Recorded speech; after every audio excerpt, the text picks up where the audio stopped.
Entrepreneur life requires risk, persistence, and a slightly unreasonable belief that this thing you're building is going to work. And let's not forget copious amounts of caffeine. Yes, that too. Hey guys, I'm Allison, the Caffeinated entrepreneur, an AI-powered business strategist and systems builder with an energy level that should probably come with a warning label. And I'm Bernie, the man behind the mustache. I'm a virtual events producer who makes sure the tech works, the delivery is clean, and nobody panics, including Allison. Each week, we are picking up the conversation where my weekly newsletter leaves off. No teaching, no pretending we have it all figured out. Just two entrepreneurs talking honestly about the highs and lows of growing our own businesses. And why some ideas are worth sipping on a little bit longer. Welcome to the Caffeinated Entrepreneur. Let's go behind the brew.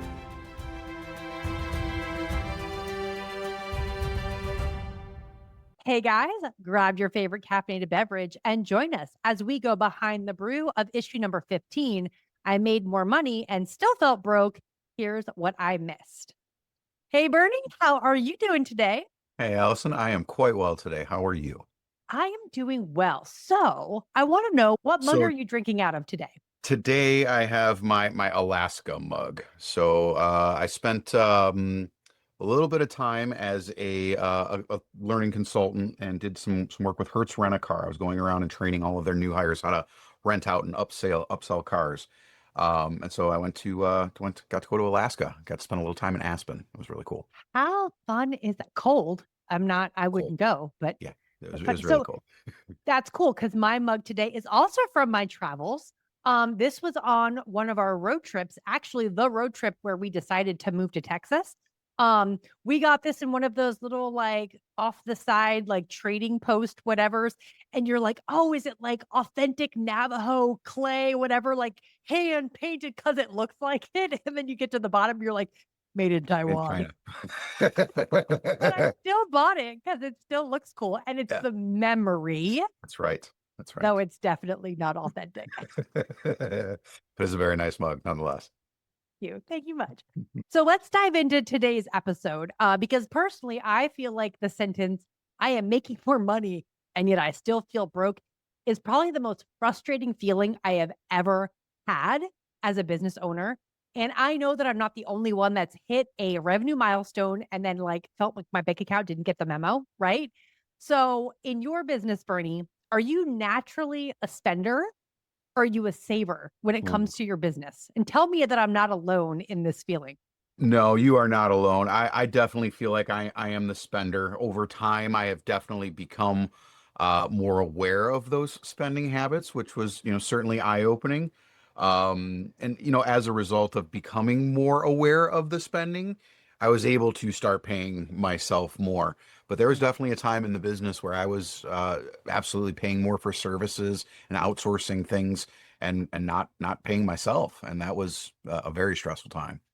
Yeah. What was the biggest investment you ever made that made you feel like I have legitimately arrived? And then after the fact, you were like, dang, that was money I should not have spent. I won't say that it's money I should not have spent because I'm glad that I did. However, it was a large chunk of money when I did it. Hmm. I built a website, right? My predecessor had a one-page website, no links, like it was literally phone number, her address, this is what we do, and that was it. And I was like, well, coming into 2022, we probably have a real website, Yeah.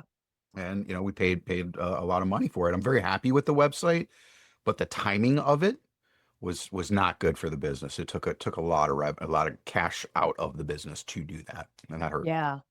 Yeah. So again, so funny because you and I coming from two completely different perspectives, but similar experience. For me, it was that initial website. Mhm. I I invested in a template that I built out, but it was probably the most expensive website template I have ever bought. It was the most Mm. expensive website template I have ever bought. And I DIY'd the whole thing. But I was like, I was that typical entrepreneur, and I share this in the newsletter where I was like, I've got a credit card and a dream, baby, and we're just gonna Right. go for it. And when you're using a credit card, right? And you're like, it's like pretend money. Like, oh, it's a business write-off. Oh, it's a business write-off. That's what you keep telling yourself. Mhm. And then all of a sudden you look at that credit card bill and you're like, oh my gosh, I'm Mm. not even sure I can make the minimum payment, let alone pay this sucker off. Yep. Um, and that was, probably the first, I don't know, a little over a year of my business was really just swiping that credit card and then just making that minimum payment until all of a sudden I was like, I'm gonna max out. Got I nothing left. can't Yep. can't carry this anymore. So it was a scary moment. Yeah, for sure. I mean, I think that you have to leverage the resources that you have available to you, right? But you have to do it intelligently. You can't just swipe so that you get the airline miles and the perks. Like, I mean, those are nice. It's good, but let's be honest. Like most of the time, you don't need half the crap that you buy.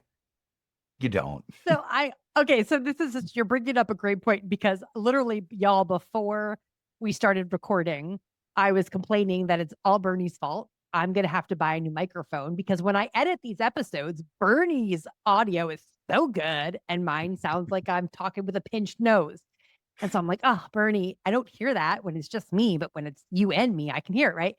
So I'm like, well, I need to invest in a new microphone. Now, mind you, if y'all see this big one sticking in my face right now, I just invested in this microphone 8 months ago when we moved into the house out of the RV because I'm in this cavernous space and my voice echoes. But now I need to invest again, right? And so here's a fun question for you. Forget the tax write off. Mhm. How do you decide when something is truly an investment in your business versus, no, I just really want it because it would make things more convenient or it's a shiny object? Mm. Do you have Uh, guidelines for that? Like, what does that look like for you? I mean, I really wouldn't say that I have strict guidelines for that. I don't even have loose guidelines for that. Let's be honest. I mean, ultimately, Allison, I think it comes down to whatever the return on investment that you're looking for, because there are certainly times where investing in something that simply makes it more convenient for you to go about your day is worthwhile, Mhm. right? It is worthwhile if it saves you time, energy, or effort somewhere else.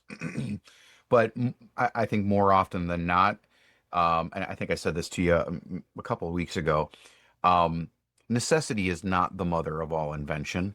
Mm. Laziness is, Yeah. right? And Yeah. and and more often than not, we will pay in order to find ways to be more lazy. Heck yeah. Hmm. We call it resting. Okay. That is the appropriate entrepreneur term. Thank you. Right? Self-care. Resting. Yes, we're Yeah. gonna call that self-care. Self care. Oh my gosh. All right. Well, then, besides investing in a new microphone, I can say that for me, some of the biggest investments that I've made in my business, payoff wise, for me has been coaching, Mm, right? Like, I think the scariest investment I have made to date is in my own business coach, going in with her one on one. I remember when I joined her group program, and I remember sitting on the call with her being like, if I like, I wanted her to guarantee me that she was going to make me money because there was no way I was going to be able to keep paying for the group program if I didn't start if you making weren't, more yeah, money. yeah. And, a coach they can't promise that. There is no such thing as a guarantee. But she was like, I want you to borrow my confidence that based on where you're at now and your ambition levels, like we can get you there.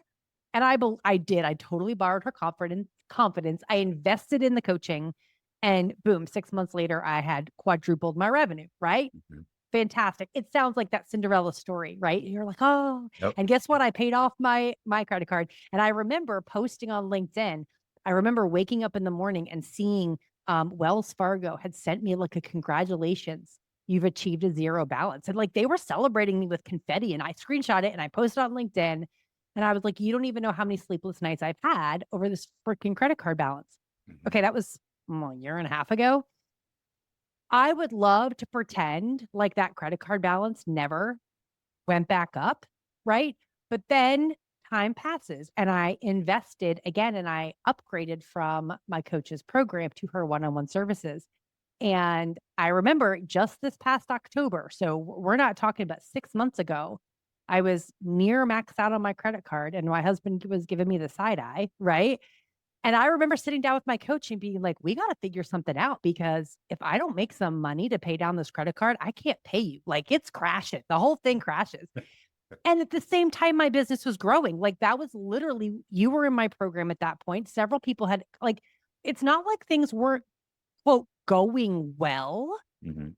but I had invested in a high ticket coach and was having a hard time keeping up with that. And at that point, I had committed to paying my family. I think that's, when we'll kind of go into your story about the whole paying yourself thing, but I was not willing to not pay myself. But then my business bills were going on a credit card. You know what I mean? And so it was this whole catch 22. And again, we'll just say it, Cinderella story. Sold out my program in November, paid everything off. Yeah. And then December was quiet. And then Mhm. January was, there was action, but it was quiet action, right? And here we are. And so it's like one of those things where I'm like, for the love, when, when does it stop being feast or famine, Yeah. credit card to survive for a few months till you hit it big, pay it off, start up like it's the emotional cost of what I am going through Oh, yeah. in this revenue roller coaster. I mean, and I would just love to have a super boring business that I just made a revenue and then people will be like, well, get a W-2 job. And I'm like, nah, I'm not going to do that.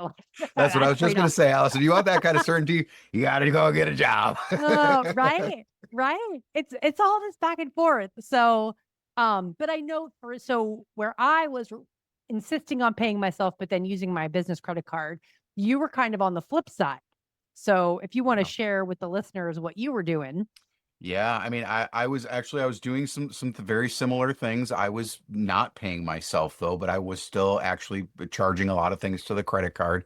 So at the end of the day, there were a lot of the revenue that I was bringing in was just going right into making payments on those credit cards for all of the services that I had. And so because I wasn't able to pay myself doing, my normal work, my business, I was out driving Uber on the side, right? So that I could fill some of those gaps. And honestly, I'm glad that I did it. It was a good experience overall. I ended up landing one of my largest clients as a result of driving Uber, right? Yeah, it has So benefited like, me as well. So I'm not going right? to complain. Like I'm not going to complain about that. And it was certainly a humbling experience, right? Like Yeah. recognizing that I was out on the road driving people around, and that's nothing to be ashamed of, but because my business was not making enough money to support myself, Yeah. right, and my family. And when I came to a moment not very long ago, I was like, this makes no sense. Why am I doing it? Mhm. Why am I doing it? Yeah. And honestly, it just came down to I was probably more scared than anything to make the changes to my business and what it had always been. Mhm. Mhm. Well, so here's the question that it's kind of a bit of a gut punch, but it's like, when does reinvesting into our own businesses actually become a somewhat of a self-betrayal? Mm. Like, if your business was your boss, would you keep working for you? Right? Like, no. I distinctly remember reading one of John Acuff's books. I read a bunch of his books, but I think it was the All You Need Is a Goal, or All It Takes Is a Goal book. And his opening is about how he was working for this horrendous boss that never gave him a day off. He got delayed. His flight was delayed from one location to the next. And his boss was like, you better be on your computer in the terminal. You better be reaching out to clients and leads. And it's like, it was this most horrendous experience. And he goes through like a litany of all these things that his boss was demanding of him. And then in the end, was like, well, I'm not paying you more for that. That's just what's expected. And then, of course, he's his own boss, Yeah. right? Like, that was him doing it to himself. And I remember reading that at the time because I'm like, ooh, raw, set goals. But reading that, I was like, oh, this is going to be a different kind of goal setting book. Like, Yeah, I'm not right. sure I'm not sure I want to keep reading this book. This is not fun. Um, but yeah, I mean, for me personally, I would say that I haven't yet achieved what I would consider resentment towards my business. Um, but I have to be so careful because I don't want my family to have resentment towards my business, which I think is why I insist on paying myself, even if I can't pay my business bills. But at the same time, I don't want my husband to be like, you're killing the credit score, babe. Like, what the heck? And so I don't know, have you kind of what was your breaking point, or was there a breaking point where you're like, I got to do something about this revenue situation? For me, it was really not a revenue decision at the end of the day. It was missing out on a lot of the things here at home with the family, right? Like I spent basically 2 years more or less out on the road, and then anytime I wasn't out on the road, I was down here, right, working in my business. So Right. didn't get to spend a lot of time with them. I feel very fortunate that I was able to see a lot of Gwen's firsts, but I also feel like I missed a lot. And, when we got pregnant again and realized that there's gonna be another one coming, and Mm. I don't want to miss that stuff again. I Yeah. want to be here. Yeah. That was the turning point where I looked at my business, at my revenue, at what I was focusing on, how I'm doing things, who I have helping me, and it started to change once I started to get focused. I mean, I do attribute a lot of that to your program. Obviously, I mentioned that you're not the only person who has said that to me, but it stuck. Yeah. And that was really, really good for the business. But for me, in that instance, it really wasn't a revenue decision so much as it was a lifestyle decision. I want to be able to spend time with my family. If what's the point in having a business if it doesn't allow me the life that I want to live? Yes. Oh my gosh. I mean, exactly. Why not just go get a W-2 job? Yep. Right. And go do that. And yeah, I mean, there's so many people that do have W-2 jobs that are like, oh, if I could only be an entrepreneur, I've got all these great ideas. I can make this impact. Right. Mhm. I think at the end of the day, we all have to accept the fact that there are pros and cons. Oh It's yeah. all a double-edged sword. Um, and so you have to make peace with it at some point. Hmm. And so in the actual newsletter, I shared something called the CEO expense checklist. Hmm. And I gave 6 questions that as entrepreneurs, we should ask ourselves before spending money. So I'm going to share the 6 questions with you. And then I want you to tell me, like, what's the one that sounds the hardest?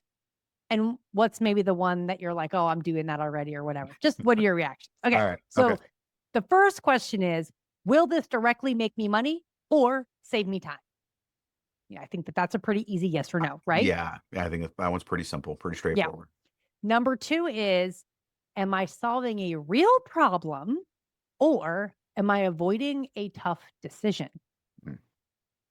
And we're hoping that whatever we're quote unquote investing in makes that go away. Number three, do I already have something that does this? Mhm. How many software subscriptions do we have where the features overlap Mhm. and we're just paying for them anyway? Oh, I Jeez. Yeah. don't even want to think about it. Yeah. Number four, will I use it weekly or is this just aspirational? Mhm.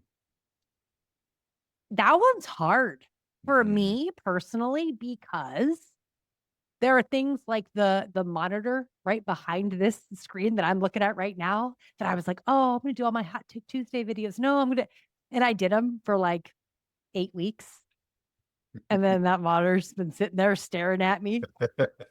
In fact, you're gonna really laugh.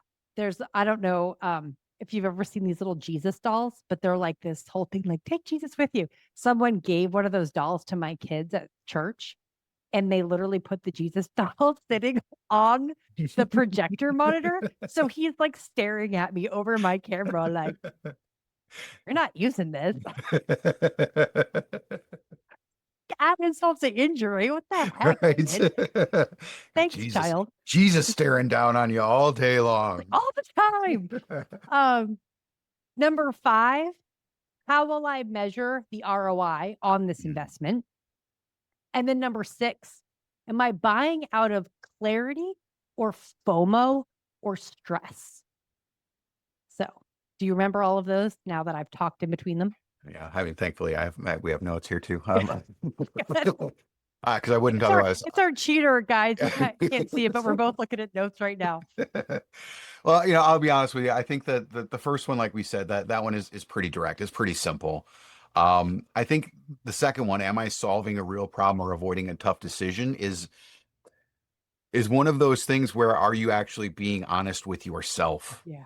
Hmm. right? Because a lot of people will justify a purchase to avoid making a tough decision. Yeah. right? 100%. I've seen that. I've done that. I've absolutely been that person. I think we all, as you said, all have things that we already have that do a lot of the things that we're paying other services for. Hmm. I think the one that probably hits most for me here, though, Allison, is how will I measure ROI on the thing? Like that Hmm. one, I feel in a lot of cases, especially when you're talking about services, it's sometimes hard to quantify what the Yeah. actual return on investment is. I pay Yeah. you X, I get X back, Hmm. but maybe it's you're saving time, right? So Yeah. it's you can equate that back to a dollar, an hourly dollar amount, but I find that to be the toughest thing to really address. Yeah. Well, and to number six's point, am I buying out of clarity for more stress? Sometimes I feel like to tie into number six, the ROI is less stress. Like one of the reasons I am investing in my coach is because when I have a bad day, a bad moment, I could Voxer her and you know, just do all the things, cry or scream, or I mean, I've screamed into Voxer a few times out of frustration, and she's like that steady, like, I know your business. I know your personality. I'm going to help you breathe through this. And so she brings me down. That is me not then going to my husband and freaking out and putting, Right. or lashing out at my children because I'm frustrated over something that happened. Right. So, in Yeah. some ways, to me, particularly with coaching, the ROI isn't necessarily that she quote unquote can make me money because she can, but what she can provide me is that support that Mhm. helps me unload even when I'm excited, because you've seen when I get excited, I can be a bit much. I have an introverted husband and he's like, you are a lot right now. So it's like she just kind of becomes that buffer that absorbs a lot of my emotion that comes from my business. Yeah. And I have learned that that is ROI. And I will say this too. I don't know if I shared this on the podcast or it was just in our Friday networking group, but paying you to do my virtual events. Hmm. Y'all, I ran an event, a 3-day event where I was collaborating with another person and thought, well, there's two of us. I know how Bernie does what he does. He showed me how to push the buttons. I'm going to push the buttons. We'll be fine. Oh my word. Those were the hardest 3 event days I've ever had because there was so much stress involved with remembering which buttons to press, when to press them, who to let in, who to kick out. And I literally said to Bernie, guys, I was like, I'll never not pay you to run an event for me again. Like, but I learned it the hard way, Yeah. if The you hard way. will, Yeah. right? But there's ROI there, for what you do, during those events for me. So I think sometimes we learn how to measure the ROI Yeah. by having it, then not having it, and then being like, no, no, no, that Yeah. was worth it. Yeah, that was worth it. Yeah, for sure. For sure. Well, I think that it also it comes with taking the time to reflect and evaluate the purchase, right? And making sure that after you've had it for a little while, instead of just continuing to use it forever, taking a step back and saying, did it actually help me? Is it actually helping me? Am I saving time, energy, money, whatever the case may be? It's one thing to make a decision, maybe even a brash decision to buy something, but you've got to be able to have a cooler head some point and be able to Mhm. look back at it and say, was this a good decision? Yeah. And I think that there's no better way to see that play out was when you hire team members or a Sure. contractor, right? That you've had working for you for so long. And at some point you're like, either I can't afford you anymore or it's just not worth the investment in Yeah, your services anymore. And, I've had to make that call on a couple of different occasions. for sure. Um, and it's hard because those are relationships. It's not just canceling a software subscription. Right. You're essentially breaking up with somebody, and assuming it wasn't over something really negative. I mean, it's hard if it's negative too, but it's really hard if there's no animosity there. And it's just kind of like, I can't move forward with this. Within that vein, a woman years ago when I was trying to grow an Instagram, I hired this woman who was actually down in Mexico. She was doing all of my Instagram engagement. And in part of it was she was fantastic at it. Mhm. But I think what was the best for her, like for me, she was great, but I knew that the money I was paying her was making a massive difference in her family's lifestyle where they were living because cost of living was very different there than it is here. Yeah. And I remember when I was like, I'm moving off of the platform. I don't need you anymore. That was probably one of the hardest decisions I had to make because it wasn't about her at all. It Mhm. wasn't even that I couldn't afford to pay her. It was that I didn't need her services anymore. And I knew that by not paying her anymore, I was changing her life Yeah. and not for the better. And she was so gracious about it. But that was probably one of the hardest conversations I ever had to have. Oh yeah, absolutely. I mean, I don't think it's any easier in any type of a leader subordinate quote unquote type of situation, right? We talking about corporate America or out here as entrepreneurs and service providers. It sucks when you have a good relationship with somebody and for no fault of their own and Mhm. not necessarily anything that you've done wrong, you have to part ways. You have to let somebody go or fire them. I'll be honest with you, I probably have cried more about firing people than the person who I fired cried about being fired. I always felt terrible, even if Yeah. they frankly had it coming, like they knew it was coming. Right. I knew it was going to have an impact on them, and that hurts. Like there is an Yeah. emotional toll to that. Yeah, yeah.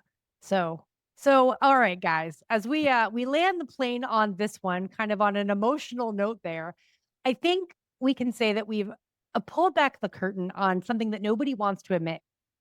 That when your business is technically growing, but you still feel broke, it could be you trying to buy your way into certainty and out of fear. Um, I know that we've talked about this investing in your own business. If you are afraid to stop investing because you think growth won't continue, put yourself in the future you position and say, what is the ROI that I've received from this thing I'm investing in, right? Not just does the investment make me money, but has it created peace, margin, and is the business actually one that you're building able to pay you back? So next time before you upgrade your microphone, or you sign up for a new subscription, or you invest in a program or a coach, use those 6 questions that I just shared. I'll put them in the show notes. But determine, are you leading your money, or are you just kind of tracking it as you spend it on your credit card and crossing your fingers and hoping it all works out? Keep building, but just make sure that you build in a way that takes care of you. Do you want to add anything to that? No. Guys, thanks for listening. Keep showing up, keep taking the next step because the caffeine is strong. So are you.